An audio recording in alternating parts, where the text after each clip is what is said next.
বাংলাদেশ আর বাংলাদেশের বাইরে পৃথিবীর বিভিন্ন প্রান্তে যে যেখান থেকে চ্যানেলেই দেখছেন আপনাদের সকলকে সাদর আমন্ত্রণ তৃতীয় মাত্রা দেখবার জন্য। প্রিয় দর্শক, সাম্প্রতিক নানা বিষয় নিয়ে কথা বলবার জন্য আমার সঙ্গে স্টুডিওতে রয়েছেন আমার বায় বসা আছেন সাবেক নির্বাচন কমিশনার এবং জাতীয় আন্তর্জাতিক নিরাপত্তা বিশ্লেষক অবসরপ্রাপ্ত brigadier general doctor M Shakhawat Hossain এবং আমার ডানে রয়েছেন ইংরেজি দৈনিক নিউজের সম্পাদক নুরুল কবির। স্বাগত আপনাদের দুজনকে তৃতীয় মাত্রায়। ব্রিগেডিয়ার জেনারেল শাখাওয়াত হোসেন, সাম্প্রতিককালে পিস কিপিং মিশনে বাংলাদেশের অংশগ্রহণের নিয়ে কিছু প্রশ্ন তুলেছে আন্তর্জাতিক গণমাধ্যম ডয়েচে ভেলে। এর আগে নেত্র নিউজ নামে একটি গণমাধ্যম এই বিষয় নিয়ে একাধিক রিপোর্ট করেছে এবং এর বাইরেও বিভিন্ন সময় দেখা গেছে যে বিভিন্ন দেশের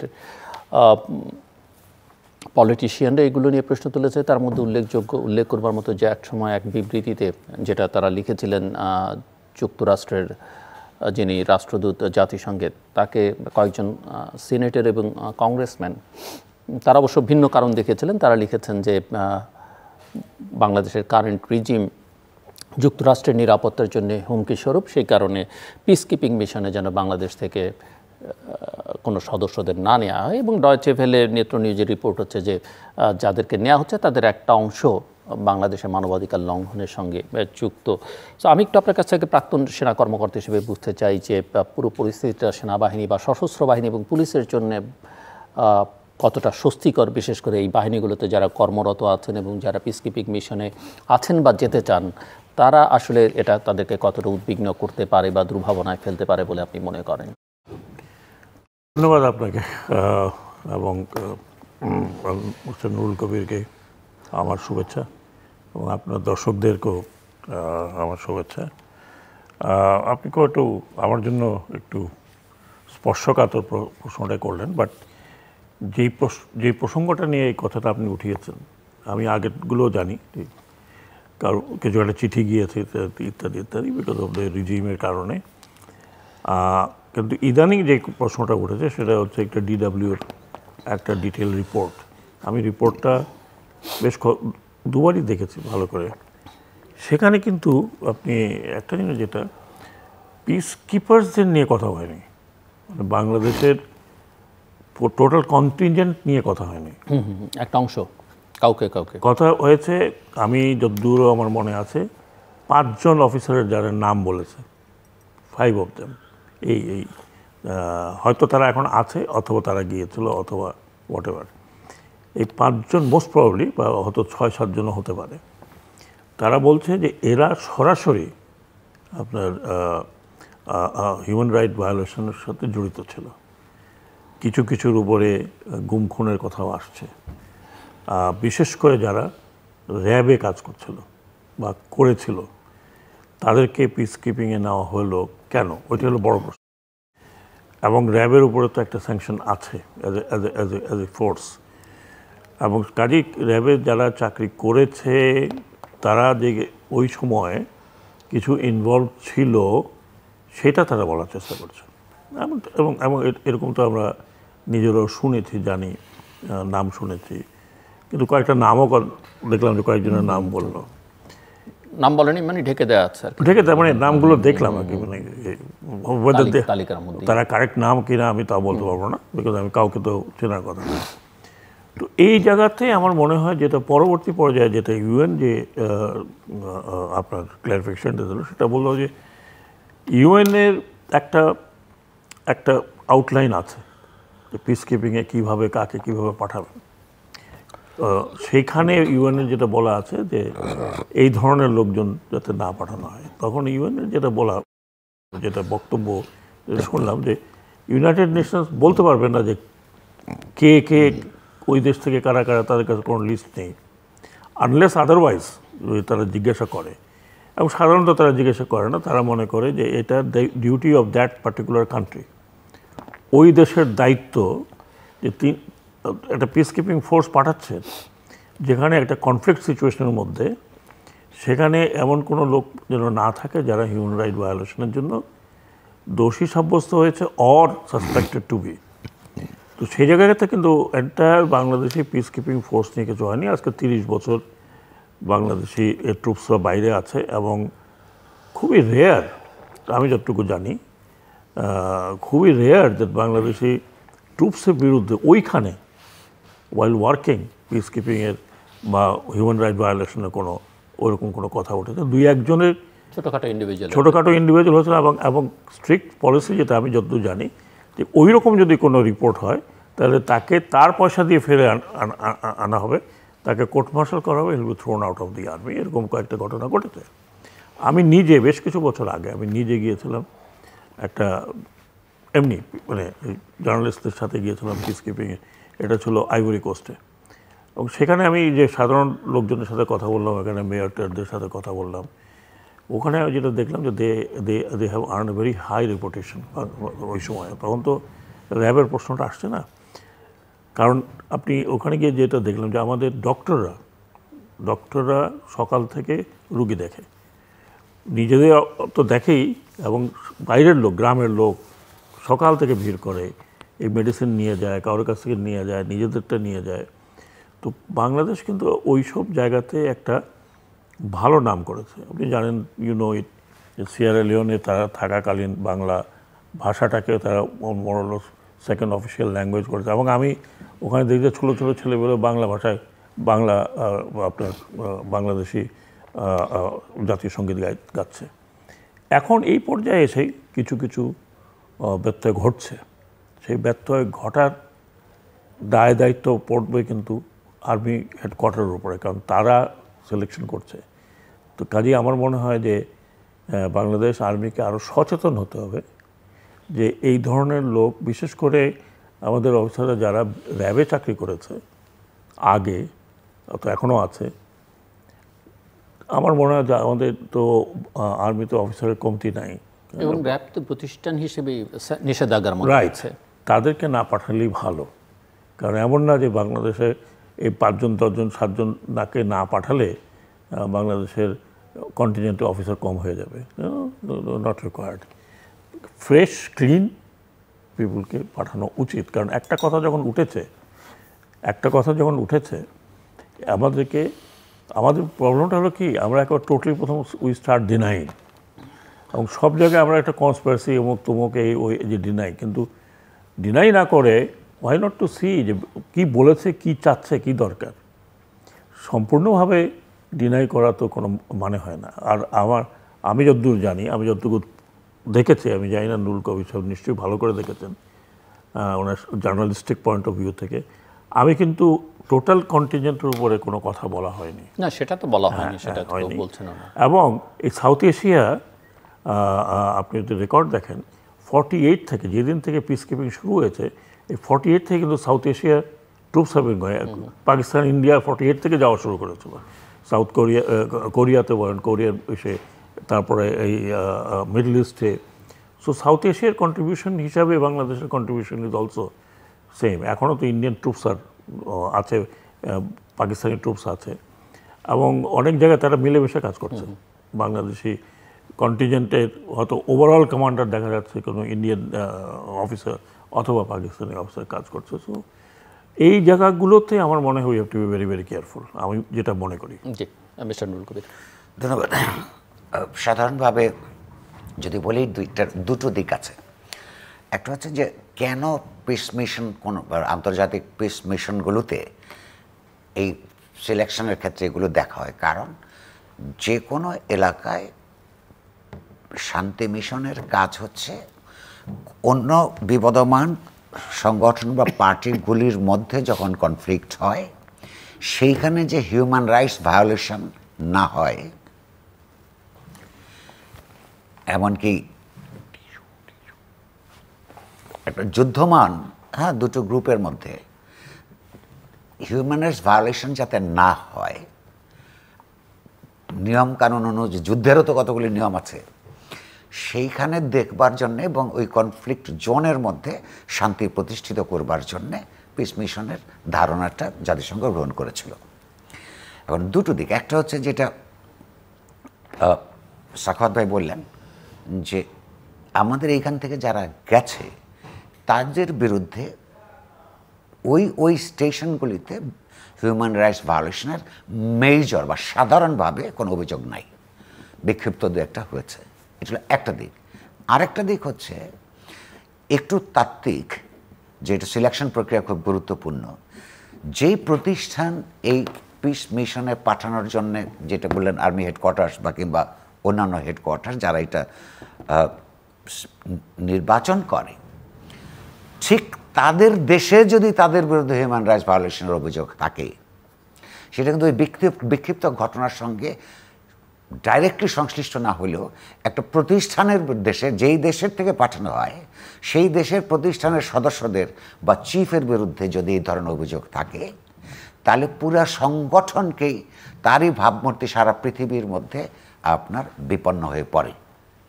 বাংলাদেশের ক্ষেত্রে যেটা বিপজ্জনক সেটা হলো যে আভ্যন্তরীণ ক্ষেত্রে একজন প্রাক্তন জেনারেল, যিনি এই বাহিনীর প্রধান ছিলেন, জেনারেল আজিজ, তার বিরুদ্ধে আন্তর্জাতিকভাবে অভিযোগ উঠেছে যে তিনি গ্রস হিউম্যান রাইটস ভায়োলেশন, অর্থাৎ ভয়াবহ রকমের মানবাধিকার লঙ্ঘন এবং দুর্নীতির সঙ্গে সম্পৃক্ত ছিলেন। ইনি এখন নাই, কিন্তু তার আমলেও তো পিস মিশন অনেকে গেছে। ফলে একজন চিফের বিরুদ্ধে যখন এই অভিযোগ ওঠে, তখন প্রতিষ্ঠানের ভাবমূর্তিকে নষ্ট করে, যেইটা আপনার ওই সিলেকশন প্রক্রিয়ার মধ্যে একটা সন্দেহের তৈরি জাতিসংঘ কিংবা অন্যান্যদের করতে পারে। সেইটার দিক থেকে বিপজ্জনক। আপনি জিজ্ঞাসা করেছিলেন যে এইটা নিয়ে এর ভেতরে অভ্যন্তরীণভাবে উদ্বিগ্ন কিনা। উদ্বিগ্ন হবার কথা, কারণ হচ্ছে যে আমরা যেই কথা বলছি এটা এমন কোনো ম্যাজিক্যাল কথা বলছি না। কারণ হচ্ছে এটা একটা কাণ্ডজ্ঞানেরই ব্যাপার। যেই প্রতিষ্ঠান নিজের দেশে হিউম্যান রাইটস ভায়োলেশন করে অভ্যস্ত হয় এবং পার পেয়ে যায়, এবং কী ধরনের, আপনি যে রিপোর্টগুলির কথা বলেছেন, আয়না ঘরের কথা উঠেছে, ধরে নিয়ে গুম করে দেওয়ার কথা উঠেছে, এবং তার বন্ধুর সাথে বা পুরনো সহকর্মীর সঙ্গে ফোনে আলাপচারিতায় জেনারেল আজিজের একটা কথাবার্তা আমরা শুনেছিলাম, যিনি বলছেন যে ঘটনা ঘটেছে উনি নিজে দায়ী নন, কে কে দায়ী সে কথা তিনি বলেছিলেন। ফলে এই অভিযোগের কিছু ভিত্তি আমরা সমাজ জীবনে যেমন দেখতে পাই, তেমনি ওনাদের স্বীকারোক্তি এবং আন্তর্জাতিক বিশ্বের নানা জায়গা থেকে উত্থিত যে আপত্তি তারগুলির মধ্যে আমরা দেখতে পাই। সেটা তাহলে যদি প্রতিষ্ঠানের নামে যে একটা ভাবমূর্তির সংকট তৈরি করে, সেটা পিস মিশনে বাংলাদেশের ভবিষ্যৎ নিয়ে এক ধরনের সংকট তৈরি করবে, এবং সেটা উদ্বিগ্ন হওয়া স্বাভাবিক। তার সঙ্গে যুক্ত হচ্ছে র্যাব, যেটা প্রাতিষ্ঠানিকভাবেই এখনও পর্যন্ত নিষেধাজ্ঞার মধ্যে পড়ে আছে। তো এখনও পর্যন্ত ওই নিষেধাজ্ঞার ফলে হয়তো পরবর্তী মিশনগুলিতে ওখান থেকে আর কাউকে নেওয়া হয় নাই। যদি তার মানে হচ্ছে তাদের ওই নিষেধাজ্ঞা পিস মিশনকে একভাবে, আংশিকভাবে ইতিমধ্যেই কিছুতে এফেক্ট করেছে। অর্থাৎ বাংলাদেশ বলতে পারছে না যে আমরা যে কম্পোজিশনে আগে বিভিন্ন জায়গায় পারতাম, পুলিশ থেকে নেওয়া হতো, র্যাব থেকে নেওয়া হতো, অন্যান্য তো পুলিশের অংশ হিসেবে থেকে আলাদাভাবে যায় না। হ্যাঁ, তো সেভাবে যে নেওয়া হতো, সেটা একটা ব্রাঞ্চকে যখন আপনাকে বাদ দিতে হয়, তার মানে ইতিমধ্যেই তার প্রতিক্রিয়া এখানে আছে। পিস মিশনে যেতে চায়, আগ্রহী আছে, এমন কেউ তার র্যাবে যেতে চাইবে না। তো ফলে তার প্রতিক্রিয়া ইতিমধ্যেই দেশের মধ্যে আছে। এবং সবচেয়ে বড় কথা হচ্ছে এই যে অভিযোগগুলি উঠেছে এবং সরকার সেগুলি একভাবে প্রশ্রয় দিয়েছে অন্যভাবে, এই অভিযোগগুলির কোনো তদন্ত জাতীয়ভাবে হয় নাই। অর্থাৎ তাহলে বহির্বিশ্বে আমাদের সম্পর্কে, আমাদের দেশ সম্পর্কে এবং যেই ভাবমূর্তিটা তৈরি হবে, যে অভিযোগ হলে এই অভিযোগ তদন্ত করে তাদেরকে শাস্তি বিধানের কথা চিন্তা করে এই যেই সমস্ত সমস্যাগুলি হয়, সমস্যাগুলি ভবিষ্যতে যাতে না হয় তার ব্যাপারে ব্যবস্থা নিতে সরকার আগ্রহী না।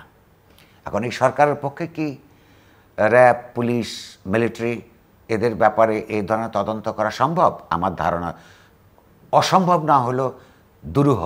এ কারণে যে বাংলাদেশের বিশেষত যে 3টা নির্বাচন, সর্বশেষ তথাকথিত নির্বাচন আমরা দেখেছি, সেই নির্বাচনে Awami League as a regime, রাজনৈতিক পক্ষ হিসেবে প্রধানত আপনার নির্ভর করেছে জনগণের উপরে না, একটা পরিশুদ্ধ কিংবা মোটামুটিভাবে গ্রহণযোগ্য নির্বাচন প্রক্রিয়ার উপরে না।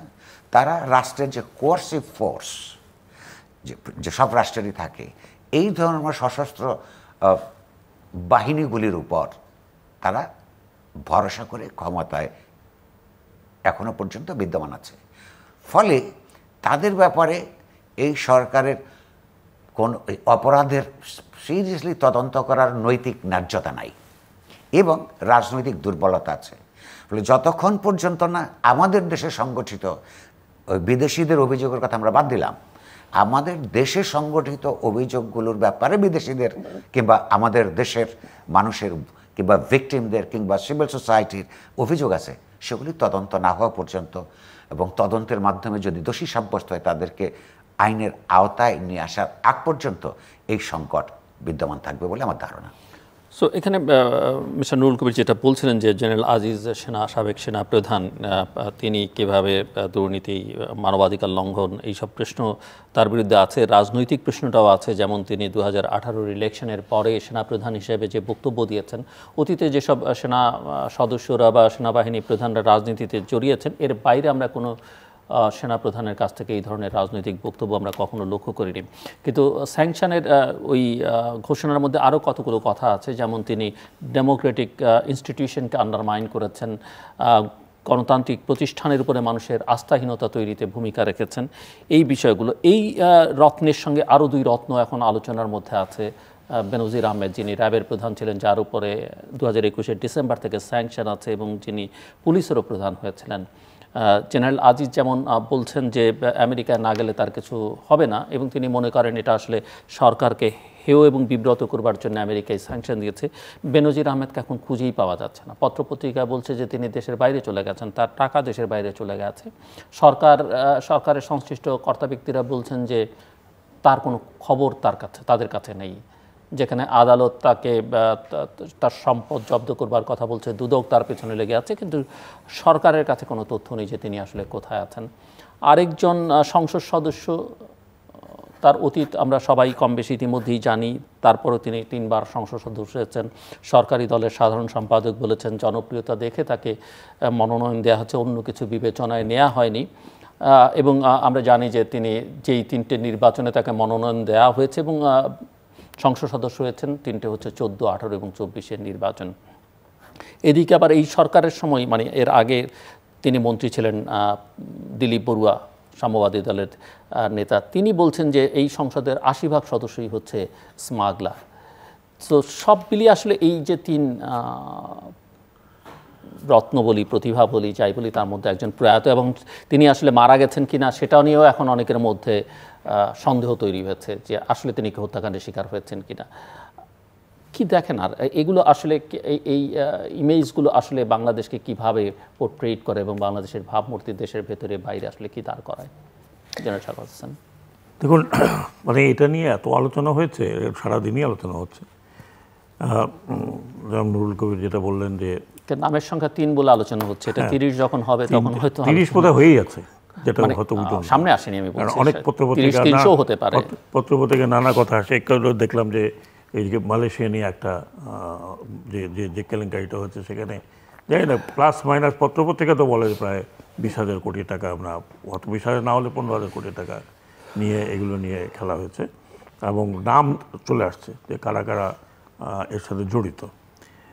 এখন ব্যাপারটা হলো যে এই 3 জনের কথা যেটা আপনি বললেন, আমি এটাকে যদি অন্যভাবে দেখি, দিস ইজ দ্য পিকচার, একটা ছবি যে বাংলাদেশের এখনকার অবস্থা, সেটা সামাজিক, অর্থনৈতিকটা বাদই দিলাম, অর্থনীতি আমি আনছি না, সামাজিক অবস্থা, একই সাথে আমাদের অ্যাডমিনিস্ট্রেশন বলতে কোথায় আছে, এবং যাদেরকে দিয়ে আপনি রাষ্ট্র পরিচালনা করবেন, যাদেরকে দিয়ে, সেই অ্যাডমিনিস্ট্রেশনের অবস্থাটা কি। আমি যদি শুধু এটুকু বলি যে আমি নিজেই আশ্চর্য হয়ে যাচ্ছি, একটা লেভেলও, একটা লিমিটও আছে, ঘুষ খাওয়ার একটা লিমিট আছে। আমি যদি বলি ডেভেলপিং কান্ট্রিতে হয়তো আনডিটেক্টেড কেউ হতে পারে, কিন্তু 29 জন, এর আগে 29 জন আইজি ছিলেন, ইজ দ্য 30th ওয়ান।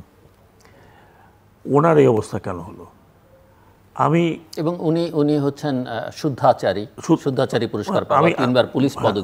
আমি ওনার উত্থানটা যদি দেখি, ওনাকে মোর দেন লাইফ তৈরি করা হয়েছে, বিকজ হি সার্ভড, যে এই সরকারকেই সার্ভ করেছেন।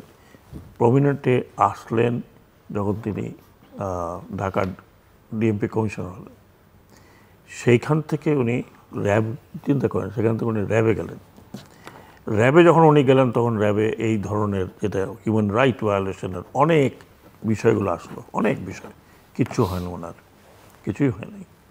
পরবর্তী পর্যায়ে অবশ্য র্যাবের কারণে স্যাংশন ট্যাংশন পেয়েছেন অনেক পরে। ওখান থেকে উনি আইজিপি হয়েছেন, IG inspector general of police. আপনি দেখবেন যে উনি এই তার থ্রু আউট ওনার চলন, ওনার বলন, ওনার ভাবভঙ্গি, উনি যেভাবে মনে হচ্ছেন যেন ফিল্ড মার্শাল রোমেলের কোনো প্রেতাত্ম ওনার উপর ভার করেছে, এবং যেভাবে ওনার কথাবার্তা, সমস্ত কিছু কিন্তু আমি যদি মনে করি সাধারণ মানুষ হিসেবে, যে আমার মনে হয় যে বাংলাদেশে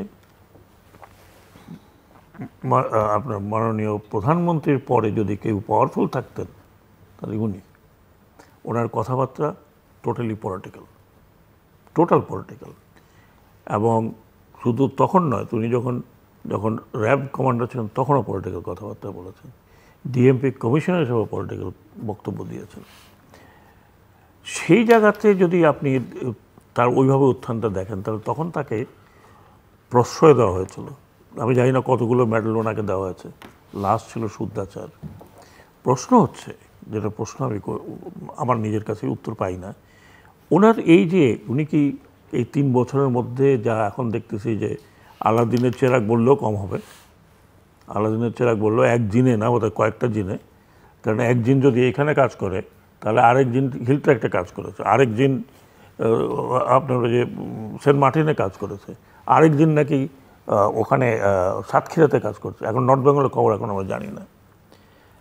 তাহলে এই যে আমাদের এত বড় বড় অর্গানাইজেশনগুলো আছে, ইন্টেলিজেন্স অর্গানাইজেশন আছে, আমি 100% শিওর যে আমাদের intelligence organisation had all the news, তারা জানতো কি হচ্ছে। এখন কথা হলো যে তারা কি যেখানে জানাবার কথা সেখানে জানিয়েছিল কিনা, অথবা যদি জানিয়েও থাকে তাহলে এটা ইগনোর করা হয়েছে এবং ওনাকে গ্রো করতে দেওয়া হয়েছে, because he was serving the purpose. যখন পারপাস সার্ভ করছে, যেটা নুরুল কবির বললেন যে জনগণের চাইতে আপনার ইনস্টিটিউশনগুলোর উপরে ভর করা, কোয়েরসিভ ইনস্টিটিউশনগুলোর উপর ভর করা হয়েছে, যে কোনো গভর্নমেন্টই হোক, যে এনি গভর্নমেন্ট, সেই জায়গাতে এই ধরনের আপনার ম্যাভরিকদের জন্মগ্রহণ হবে। এখন কথা হচ্ছে যে উনি, আমি তো কোনো লিমিট পাচ্ছি না। একটা বাড়ি ঢাকা হলে, একটা বাড়ি না হয় অন্য জায়গা হলো, কিন্তু দের ইজ নো লিমিট। পত্রপত্রিকা যা পড়ছি, এটা তো 4টে ফ্ল্যাট কিনেছেন একদিনে 2 কোটি টাকা দাম দেখে, যার দাম মিনিমাম 20 কোটি টাকা। আপনি তো একটা ফ্ল্যাটের কথা বলছেন, এখন তো প্রতিদিনই নতুন নতুন। এবং বাচ্চার কন্যার জাস্ট রেস্টের জন্য তিনি, আমি শোনেন, আমি তো হিলট্র্যাক্টে চাকরি করেছি, ওইখানে জমি জমা কিনতে গেলে, তখন জমি জমা কিনতে গেলে অতগুলো ভেরিয়ার মধ্যে যেতে হতো। Deputy commissioner, zone commander clearance না হলে, ডিভ হেডকোয়ার্টার ক্লিয়ারেন্স না হলে আপনি জমি জমা কিনতে পারতেন না, খাস জমিও আপনি নিতে পারতেন না। এখন তো আরও, এখন তো মানে আপনি প্লেন ল্যান্ডের লোক হয়ে আপনি জমি কিনতে পারেন না এখানে, উইদাউট রিজনাল, ওদের যে ডিস্ট্রিক্ট যে কাউন্সিল আছে অথবা যে রিজনাল কাউন্সিল, এটা আমাদের পিস স্টেটের মধ্যেই বলা আছে। সেখানে উনি এখন শুনছি যে উনি বিশাল বড় খামার বানিয়েছেন, সেই খামারগুলোতে মুরগি চাষ হচ্ছে নাকি গরু চাষ হচ্ছে। আমার কথা হচ্ছে, মানে আমি এটা লিমিট কোথাও পাচ্ছি না। সেকেন্ড জিনিস আপনি যদি দেখেন, উনি কি হেড করছিলেন, উনি হেড করছিলেন পুলিশ, যার কাজ হচ্ছে জনগণকে সিকিউর করা, শান্তি শৃঙ্খলা বজায় রাখা। এখন উনি যে এই কাজগুলো করেছেন, উনি তো জিন তৈরি করেছেন, সেই জিন তো ওনার ফোর্সের মধ্যে তৈরি করেছেন। এখন তো বেরোচ্ছে যে ওনার ওই রিসর্ট পাহারা দেওয়ার জন্য একজন ছিল, তারপরে জমি দখল করার জন্য আরেকজন। What he did in the process, পুলিশের একাংশকে তিনি নিজের মতো করে করাপ্ট করেছেন। এখন যদি আমি বলি পুলিশের করাপশনের কথা, আমরা ছোটোবেলা থেকে শুনেছি, মানে একটা সার্টেন লেভেলে, পরের লেভেলে যখন যারা ছিলেন তাদেরকে শোনা যায়নি। এটা তো গেল আপনার ইন্টারনাল অ্যাডমিনিস্ট্রেটিভ যেটা বিষয়ে কথা বলছেন। আর জেনারেল আজিজেরটা আমি দেখছি যে totally he has misused his power.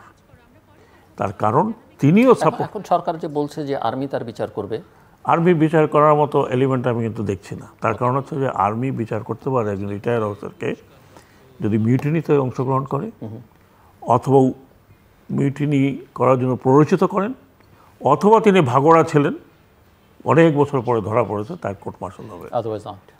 Otherwise army rule লতে আর এটা কভার করে না। এখন বলা হচ্ছে যে উনি হিউম্যান রাইট ভায়োলেশন করেছেন ব্যক্তিগতভাবে, ওখানে কোনো আর্মির কথা বলা হয়নি। ওখানে বলা হচ্ছে অ্যাজ এ পার্সন উনি করেছেন। উনি ক্লেপ্টোক্রেটিক সোসাইটিকে আরও হেল্প করেছেন বাই ডুইং দ্যাট। এবং তিনি করাপশনের কথা যখন বলেন তখন স্বজনপ্রীতির কথাই বলা হচ্ছে যে তার দুই ভাইকে কীভাবে বাইর করা হয়েছে ইত্যাদি ইত্যাদি। তো সেটার জন্য তো সে একা দায়ী কি? সেটার জন্য তো গভর্নমেন্ট না, তো একটা আর্মি চিফ।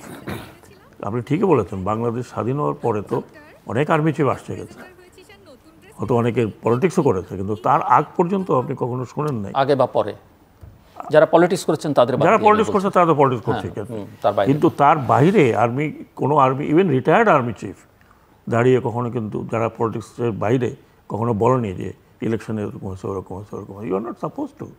আপনাকে যে কাজ দেওয়া হচ্ছে সেই কাজটা করুন। আমি যেটা বলতে চাচ্ছি, আমি জানি না রাজেশ সাহেব মনিটারিলি তার কি কোনো কিছু আছে কিনা, সেটা দুদক দেখতে পারে, সেখানে কোনো বার নেই।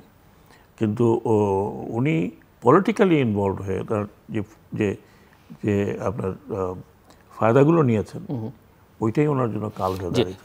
এখন উনি আমেরিকা যেতে পারেন না পারেন, দ্যাটস নট ইস্যু।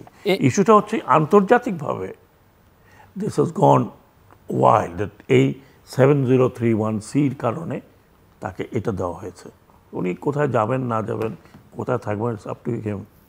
যেরকম আমি মনে করি যে বেনজির সাহেবের কী হবে না হবে, হোল ওয়ার্ল্ড নাও নো।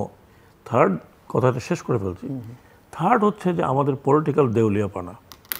আমাদের পার্টি সেক্রেটারি জেনারেল বললেন, কি করেন না করেন ওটা দেখার ব্যাপার না, আমার দেখালো জনপ্রিয় কিনা। 3টা ইলেকশনে কোথাও জনপ্রিয়তার তো কোনো দরকারই ছিল না। 2018 ও 14 নো নিড। 2018 ও রাতে করছে না দিনে করছে, নোবডি নোজ। 2024 এটা যেটা হয়েছে সেটা সবাই জানে। তো জনপ্রিয়তাটা ওনার কোথায় দেখা গেল? জনপ্রিয়তা হলেই কি এই ধরনের কাজ করবেন? এখন বেরোচ্ছে হাজার হাজার কোটি টাকা স্মাগলিং করে, বাচ্চাকে মেরে ফেলেছে, চোখ তুলে ফেলেছে। এটা আমার মনে হয় যে আমাদের তার বিরুদ্ধে ইন্টারপোলের ওয়ারেন্ট ছিল, অনেকগুলো। এখন মুশকিল হলো কি, আরেকটা রিজিম যদি কিছু করে যায় বা কারেক্টও করে যায়, তখন ওই দোহাই দিয়ে বাকিগুলো সব মাফ হয়ে যায়। আপনি যেটা বলছেন যে দিলীপ বড়ুয়া বলেছেন এই কথা, উনি ওনার পলিটিক্যাল স্ট্যান্ড পয়েন্ট থেকে বলেছেন, বাট ফ্যাক্ট রিমেইনস এই জিনিসটা কিন্তু আমাদের পলিটিক্যাল সোসাইটি, আমাদের অ্যাডমিনিস্ট্রেটিভ সোসাইটি এবং আমাদের ওভারঅল সোসাইটির বর্তমান অবস্থা, এবং সরকারের জন্য, যারা সরকারের ভিতরে শুদ্ধাচারের মধ্যে আছেন, তাদের জন্য একটা বড় বিব্রতকর অবস্থা। ইভেন আমি মনে করি যে পুলিশে যারা সৎ লোক, পুলিশ তো আছে, সবাই তো আর খারাপ না, সৎ পুলিশ আছে, তাদের জন্য খুব লজ্জাস্কর ব্যাপার, because it is in uniform.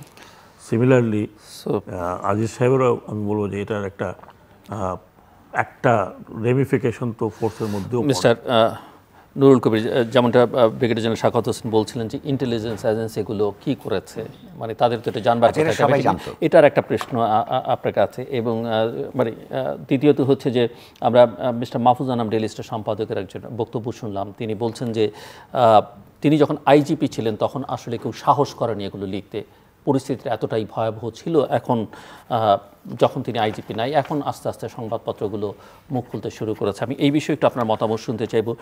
General Aziz এবং বেনজির আহমেদ দুইজনকেই দেশের দুটো বিশ্ববিদ্যালয় থেকে পিএইচডি ডিগ্রি দেওয়া হয়েছে। আমি এই বিষয়ে আপনার মন্তব্য শুনতে চাইব, এবং আমি একই সঙ্গে শুনতে চাইব যে বাংলাদেশে অনেকের কাছে, বিশেষ করে যারা রাজনীতি করেন, তাদের কাছে পুণ্যভূমি হচ্ছে গোপালগঞ্জ, এবং সেই গোপালগঞ্জকেও মুক্তি দেননি বেনজির আহমেদ। এবং শুধু তাই না, যে সংখ্যালঘু সম্প্রদায়, বিশেষ করে হিন্দু সম্প্রদায় বর্তমান ক্ষমতাসীনদেরকে সবচেয়ে নিরাপদ বলে মনে করে ক্ষমতাসীন দলকে, সেই হিন্দু সম্প্রদায়ের সম্পত্তি তিনি দখল করেছেন দিনের পর দিন গোপালগঞ্জে। আচ্ছা, এখানে একটা ইন্টারেস্টিং ব্যাপার আছে, শুধু গোপালগঞ্জের ব্যাপার না, কালীগঞ্জ, গোপালগঞ্জ এবং কক্সবাজার। আমি গোপালগঞ্জটাকে বিশেষভাবে বললাম আর কি। কালীগঞ্জ মানে এই কালীগঞ্জ, হ্যাঁ, এই যে যেখানে যেখানে ক্রিশ্চিয়ান কমিউনিটি অনেক বেশি, যেখানে মাইনরিটি কমিউনিটিজ আছে, অর্থাৎ যে কোনো দেশেই গণতন্ত্র না থাকলে তো আরও বেশি মাইনরিটি কমিউনিটি সবসময় চাপের মধ্যে থাকে।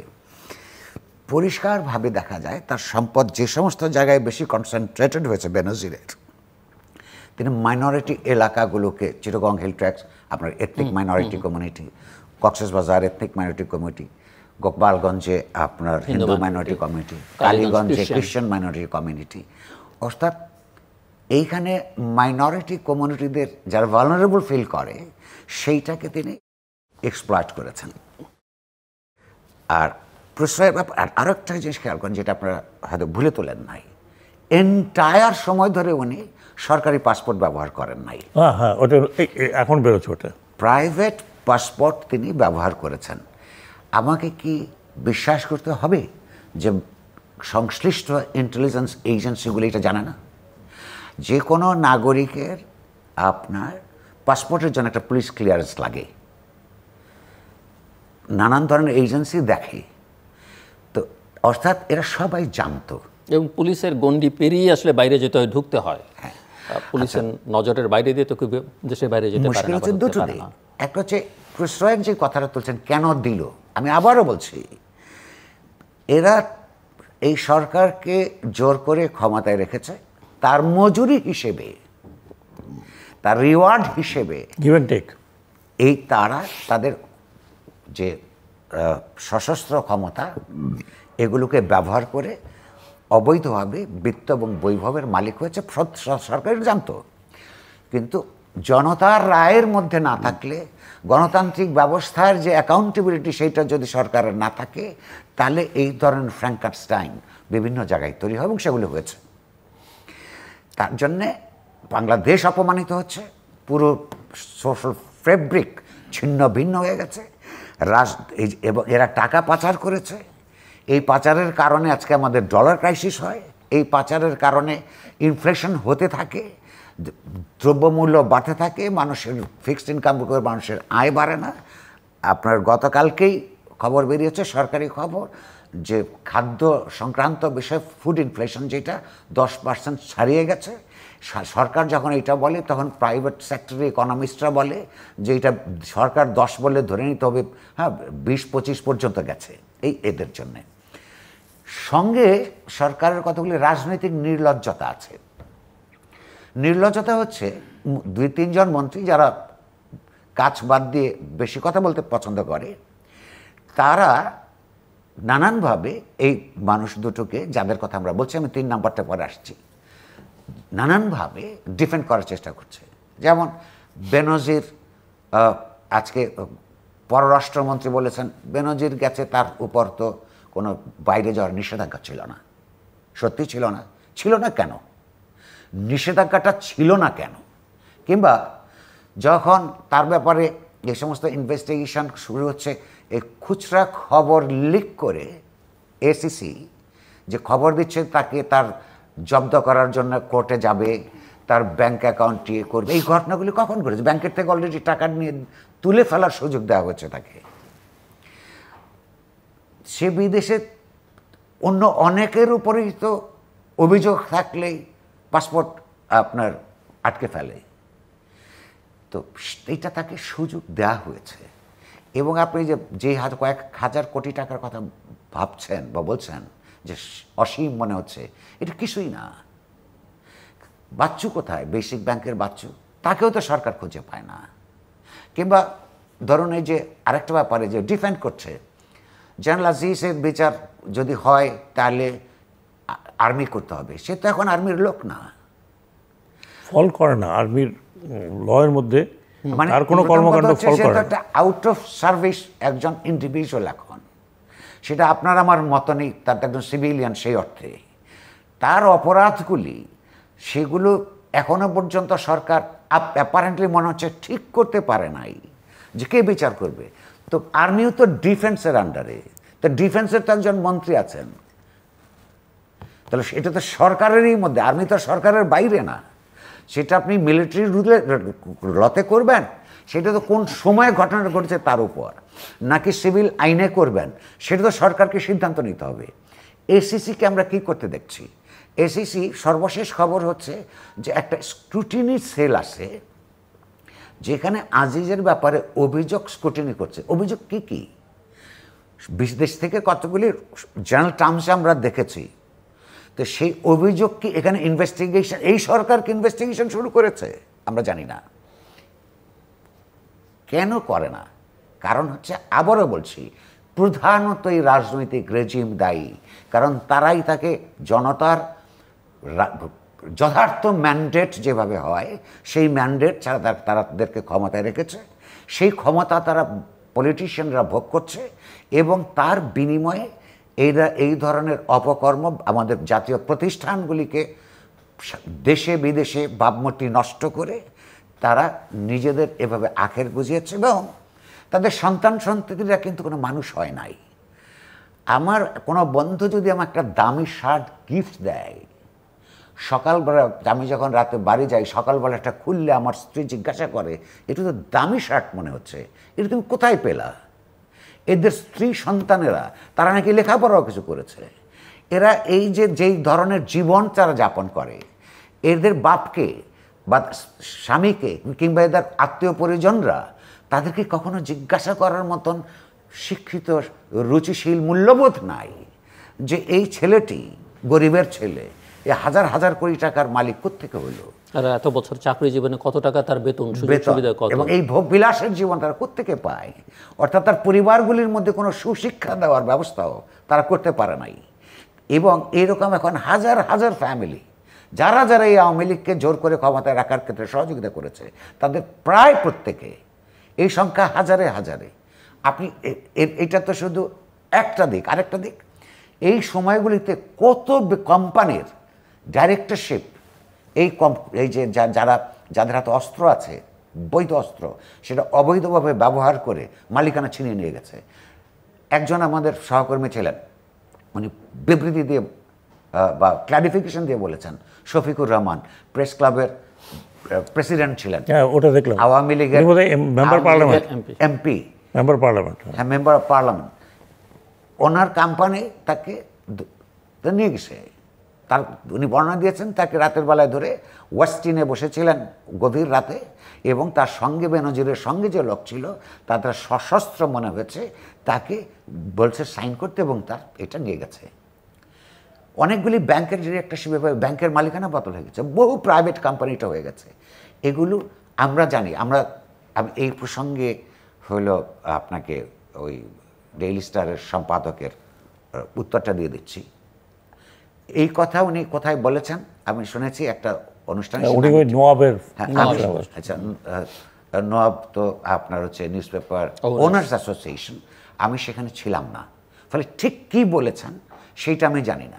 যদি কিন্তু এটা নানান জায়গায় এসছে, আমি দেখেছি। উনি যেটা, আমি ছিলাম ওখানে, উনি যেটা বলেছেন সেটা বলছেন যে এই ঘটনাগুলো তো আমরা জানতাম, কিন্তু আমরা বলতে পারছিলাম না, আমরা বাংলাদেশে এটা সম্ভব না। একজন পুলিশের প্রধান, এটা উনি আমারও এডিটর ছিলেন, আমি অত্যন্ত বিনয়ের সাথে এটা দ্বিমত প্রকাশ করবো। এই কারণে যে, যেমন আমি জানতাম কিন্তু আমার কাছে দলিল ছিল না, এবং এত পরিমাণও ছিল না। আমার কাছে কোনো দলিল যদি থাকতো তাহলে আমি ছাপতাম।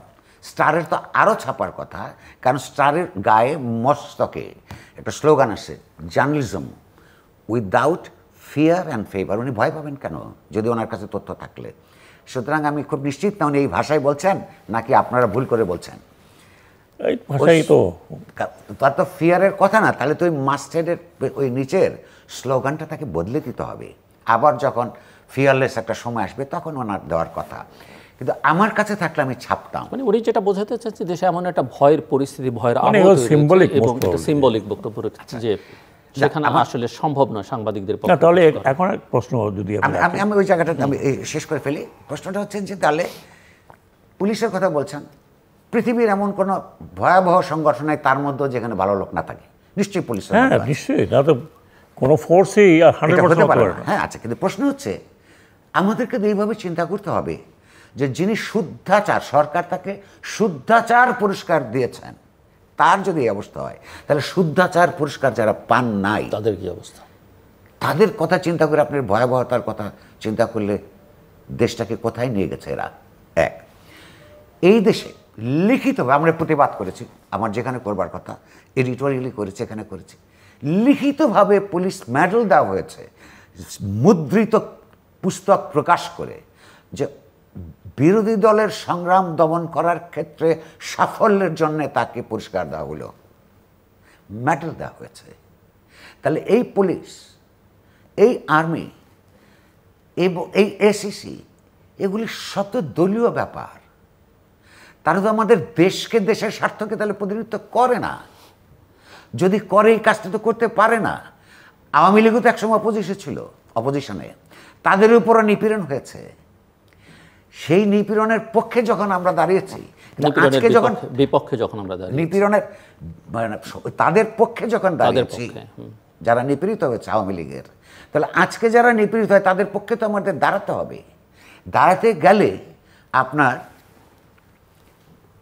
আমাদেরকেও নিপীড়নের জন্য পুলিশ, মিলিটারি বাহিনী যদি ব্যবহার করা হয় এবং করলে যদি পুরস্কার দেওয়া হয়, তাহলে আমরা কোথায় আছি? তাহলে এই সরকারের বিরুদ্ধে এই দেশের সংগঠিত রাজনৈতিক সংগ্রাম পরিচালনা করা ছাড়া এবং সেই সংগ্রামে আপনার আমার কোনো না কোনোভাবে উপকার করা ছাড়া, সহযোগিতা করা ছাড়া এই দেশের মান ইজ্জত কীভাবে বাঁচাবো, অর্থনীতি কীভাবে বাঁচবে? এবং নির্লজ্জতার ব্যাপারটা, সংসদ সদস্য নির্লজ্জতার ব্যাপারটা হচ্ছে যে তারা প্রতিদিন এখনো বলে যাচ্ছে যে তারা জিরো টলারেন্স করে। মানে এই যে মানুষকে বোকা মনে করা, এইটা একটা অপরাধ। আপনি আমার এই আল্লাহর দেওয়া ইন্টেলিজেন্সকে প্রশ্ন করছেন যে আমি যেন কিছু বুঝি না। এগুলি রাজনীতিতে ইতরতার পর্যায়ে চলে গেছে। আপনি বিষয়ে কথা বলছেন, আনার সাহেব, খুব ছোট্ট করে যদি বলেন। আনার সাহেবের কন্যার কান্না দেখে আমার মনে হয়, কিংবা সঙ্গে সঙ্গে মনে পড়ে ওই যে চিটাগংয়ে আরেকটা মেয়ের কান্না, এই যে এক্সট্রা জুডিশিয়াল মার্ডারের মধ্যে যারা ছিল এইসব বাহিনীর লোকজন, সিলেক্ট গ্রুপ অফ পিপল, এই পুরা বাহিনী তো নিশ্চয়ই ছিল না, তাদের কি কখনো মনে হয় নাই? কিংবা যেই ছেলেটার চোখ উপড়ে ফেলে হত্যা করার পর বাচ্চা ছেলেটার চোখ উপড়ে ফেলে তার মায়ের কান্না, তখন কি এই আনার সাহেবের কোনোদিন মনে হয়েছে যে তার মেয়ে এইভাবে একদিন কাঁদতে পারে? আমাদের কিন্তু তিন সন্তানের কান্নার জন্যই কষ্ট লাগে। প্রশ্ন হচ্ছে ইনভেস্টিগেশন প্রক্রিয়ায় একজন MP, it is a cross border crime, একজন এমপিকে আরেকটা দেশে খুন হয়ে গেল, বা যদি ধরা হয় খুন, কারণ সরকার বলেছে যে খুন হয়েছে, একটা ইনভেস্টিগেশন শুরু হওয়ার, কোনো প্রক্রিয়া শুরু হওয়ার আগে আমাদের হোম মিনিস্টার বলেছেন ভারতীয়রা জড়িত না, রুলিং পার্টির সেক্রেটারি বলেছেন যে ভারতীয়রা জড়িত না, এই দেশের মানুষই করছে। কীভাবে জানেন তারা? আরেকটা দেশে এমপি খুন হয়ে যায়, ওইখানে কেউ জানবে না, এটা তো আমার বিশ্বাস হয় না। বিশেষত নির্বাচনের সিজনে কথা আছে, এখানে স্পেকুলেশনস আছে দুই অঞ্চলেই, বাংলাদেশ এবং ভারতে, যে নির্বাচনের সময় এই দেশ থেকে ওই দেশে, ওই দেশ থেকে এই দেশে টাকা পয়সা যায়। এইটার সঙ্গে জড়িত কিনা, কারণ যেই গল্পটা আমরা শুনছি তারই বন্ধু আখতারুজ্জামান মার্কিন যুক্তরাষ্ট্রে থাকে, এবং এই রকম লোকের বন্ধু হওয়ার জন্য যেই যোগ্যতা লাগে বা অপকর্ম বুঝবার যোগ্যতা লাগে, সেই লোক কী করে তারই পাসপোর্ট ব্যবহার করে, তারই ছবি দিয়ে একটা বাড়ি ভাড়া করে, সেই ভাড়া বাড়িতে তাকে খুন করা হয়। এগুলি কি বিশ্বাসযোগ্য? তাহলে প্রশ্নটা হচ্ছে, এখানে স্বর্ণ চোরাচালানকারী সে ছোটবেলা থেকে আপনার স্মাগলার ছিল।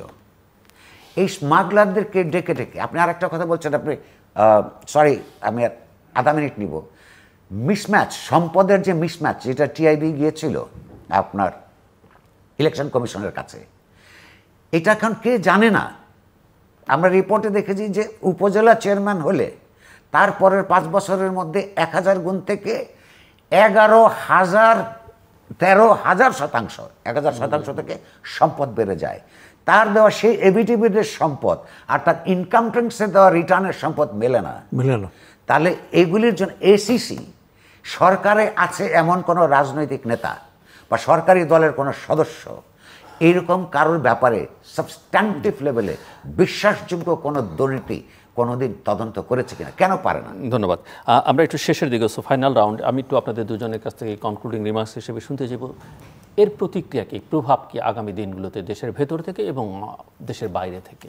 Brigadier general Shakhawat Hossain. না, একটা প্রভাব তো আমি, যেটা প্রভাব কিনা আমি জানি না, আমি শুধু এটুকু বলবো, যারা সরকারি চাকরি করেন, পার্টিকুলারলি স্টেটের চাকরি করেন, this is a lesson for them. এটা একটা লেসন যে আপনি ইউজড হবেন, আপনি হয়তো টেম্পোরারি কোনো বেনিফিটের জন্য ইউজ হবেন, কিন্তু ওয়েন টাইম উইল কাম তখন আপনি you will be in trouble. যাই হোক, এখন আমি জনাব বেনজিরকে যেটা দেখছি, আমি যেন একজনকে বললাম যে এত তথ্য এখন কোথা থেকে বেরোচ্ছে, নিশ্চয়ই তথ্য আছে, ছিল, এখন তার ইউজ নেই, তথ্যগুলো বেরোচ্ছে। সিমিলারলি আমার মানে chief of army staff general Aziz, ওনারও একই অবস্থা, উনি ইউজ করেছেন তার ভাইদের জন্য হতে পারে। আমার ভাইয়ের কোনো অসুবিধা হলে আমি ডেফিনেটলি আমি পজিশনে থাকতে চেষ্টা করব, কিন্তু সেটা উনি আউট অফ দ্য ওয়ে গিয়ে করেছেন।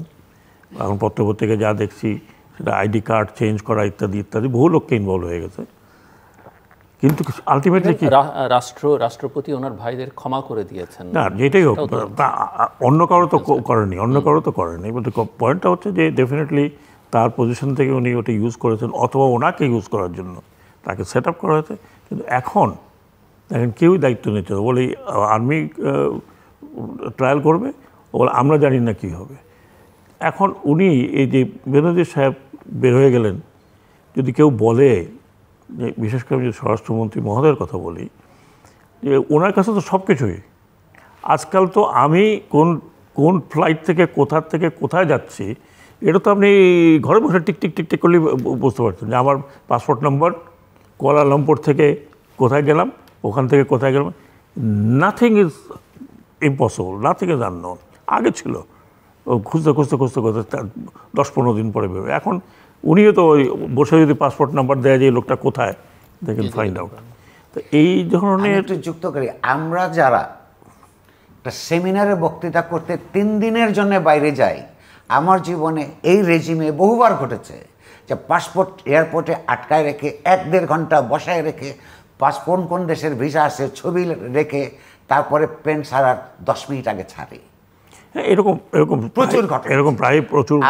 এরা চলে যাচ্ছে, এটা কেউ জানে না, সরকার জানে, বিভিন্ন এজেন্সিগুলি জানে না, জানে, আমি সেটা বলছি না, মানে মাননীয় হোম মিনিস্টার তো বলারই কোনো দরকার ছিল না, আমি জানি না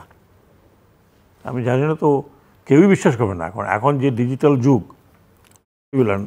আমি যেটা মনে করছি এই 3টা ঘটনা, হোয়াট এভার নুরুল কবির বললেন যে সরকার কীভাবে চলছে বা স্থায়িত্ব আছে, এই পুরো রাষ্ট্রীয় বা সরকারি ব্যবস্থাকে নাড়া দিয়েছে এবং এটা একটা সুদূর প্রসারী ডেফিনেটলি নেগেটিভ ইম্প্যাক্ট তো পড়বেই।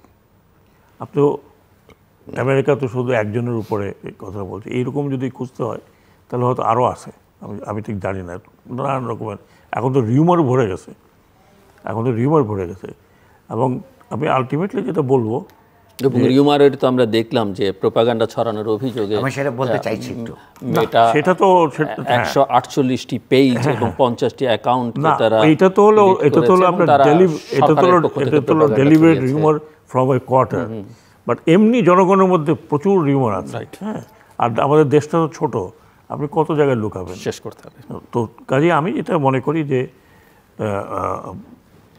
সরকারকে যেভাবে সরকার আছে, they have to be very very clear কী করবেন, কারণ এই ধরনের অবস্থা যদি হয় আগামীতে, এটা সবচেয়ে আগে হিট করবে পলিটিক্যাল গভর্নমেন্ট, সবচেয়ে আগে হিট করবে পলিটিক্যাল গভর্নমেন্ট। ধন্যবাদ।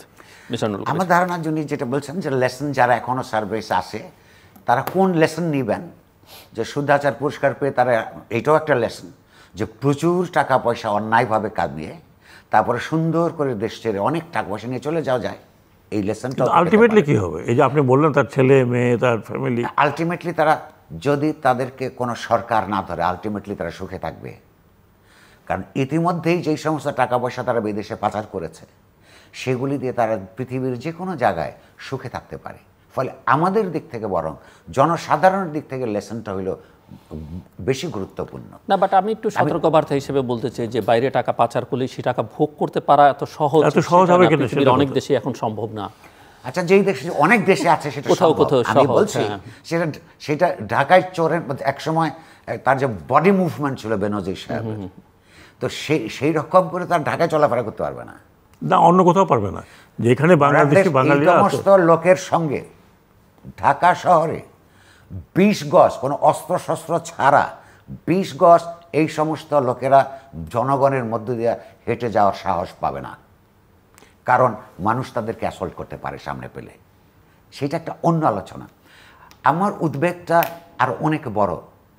আপনি যদি আর্মির প্রধানদের যারা নেতৃত্ব দেন তাদের সম্পর্কে গুম খুমের অভিযোগ অব্যাহত থাকে, পুলিশের বিরুদ্ধে যদি বিনা বিচারে হত্যাকাণ্ডের অভিযোগ অব্যাহত থাকে, এসএসির বিরুদ্ধে যদি প্রশ্রয়দানের বা সরকারের বিরুদ্ধে যদি প্রশ্রয়দানের অভিযোগ অব্যাহত থাকে, কোর্ট কাচারি যদি ঠিক মতন সরকারি দলের সঙ্গে যুক্তদেরকে বিচারের আওতায় আনতে না পারে, এই যে রাজনৈতিক দলগুলি যদি স্মাগলারদের আপনার আস্তানায় পরিণত হয়, তাহলে এর অর্থটা দাঁড়ায় হচ্ছে বাংলাদেশকে রাষ্ট্র হিসেবে ফেল করিয়ে দেওয়া হচ্ছে। কথাটা শুনতে যত খারাপ হোক, তাৎপর্যটা তাই। আমাদেরকে জনগণকে চিন্তা করতে হবে। জনগণের সামনে যারা এখানে এই দেশে বুদ্ধিজীবী বলে পরিচয় দিয়ে আনন্দ লাভ করে, তাদেরকে বুঝতে হবে যে এই তাদের জমানায় তারা যখন বেঁচে ছিলেন তখন লক্ষ লক্ষ মানুষের আত্মদানের মধ্য দিয়ে প্রতিষ্ঠিত বাংলাদেশ কি করে একটা ফেইল্ড রাষ্ট্রে পরিণত হতে যাচ্ছে, এর জন্য দায়ীদেরকে পরিষ্কারভাবে চিহ্নিত করা, তাদের শাস্তিবিদ, তাদেরকে ক্ষমতাচ্যুত করা, ক্ষমতাচ্যুত করে তাদের বিচার করা, এটা অত্যন্ত জরুরি কাজ। আপনি দেশপ্রেমের কথা যদি বলেন, দেশপ্রেমের কথা বলতে হলে এদের থেকে রাষ্ট্রকে উদ্ধার করাই হচ্ছে দেশপ্রেম। আর যদি আপনার অন্য কোনো যুক্তি থাকে দয়া করে আমি বলুন যে আমি আমার ভুল শুধরে নিব। এদের বিরুদ্ধে বাংলাদেশের ভবিষ্যতের তরফে না দাঁড়িয়ে কি করে দেশপ্রেমিক থাকা যায়, এটা আপনারা আমাকে বলুন, আমি আমার বক্তব্য প্রত্যাহার করে শান্তিতে ঘুমাতে পারবো। দর্শক অনুষ্ঠানে আপনি কিছু যোগ করতে চাইছিলেন? না, আমি কিছু যোগ করতে না, আমি শুধু 30 সেকেন্ড এটাই যোগ করবো যে এই দেশটি যেটা উনি বললেন, তো টেবিলের উপরে হয়নি, পিপল গিভেন লাইফ দিয়ে। এবং শুধু একটা এক্সাম্পল, এই 2 দিন আগে বোধহয় আমি পেপারে পড়লাম যে একজন মুক্তিযোদ্ধা বয়স্ক মানুষ, তিনি কোনো এক দফতরে গেছেন, সেখানে ওনার কাছে ঘুষ চেয়েছে। তখন উনি একটা শব্দ বললেন যে মুক্তিযুদ্ধ করে এই দেশ স্বাধীন তোমাকে ঘুষ দেওয়ার জন্য হয়নি। এবং that is what is my last. দর্শক অনুষ্ঠানের শেষ প্রান্তে আমরা সামাজিক যোগাযোগ মাধ্যম ফেসবুক এবং এক্সের তৃতীয় মাত্রা লাইভ স্ট্রিম হচ্ছে, আপনারা দেখতে পারেন। টেলিভিশনের পর্দায় দেখতে না পারলে যে কোনো সময় যে কোনো স্থান থেকে ইউটিউবে তৃতীয় মাত্রা চ্যানেলটি সাবস্ক্রাইব করি পুরনো পর্বগুলো আপনারা দেখতে পারেন। মিস্টার নুরুল কবির এবং ব্রিগেড চ্যানেল শাকাত হোসেন, অসংখ্য ধন্যবাদ এই আলোচনা শোনাবার জন্য। দর্শক, আমার অতিথিরা যা বলবার বলেছেন এবং এটাই একটা দেশপ্রেমিক মানুষের বক্তব্য এবং প্রত্যেকের মাথার মধ্যে এই বিষয়টি আছে। আমি শুধু এই কথাটুকু বলে শেষ করতে চাই যে আপনি আওয়ামী লীগ করতে পারেন, দোষের কিছু নাই, আপনি বিএনপিও করতে পারেন, তাতেও দোষের কিছু নাই, কিন্তু অন্ধভাবে এই রাজনৈতিক দলগুলো আপনি করবেন না। মনে রাখতে হবে যে এই দলের চেয়ে দেশটা অনেক বড়, দেশের কথা ভাবুন, দেশের মানুষের কথা ভাবুন এবং ভবিষ্যৎ প্রজন্মের কথা ভাবুন, এবং একজন ভালো নাগরিকের সুনাগরিকের সেটাই হচ্ছে কর্তব্য। আমাদের সঙ্গে থাকবার জন্য অসংখ্য ধন্যবাদ। আপনাদের সবার জন্য শুভকামনা।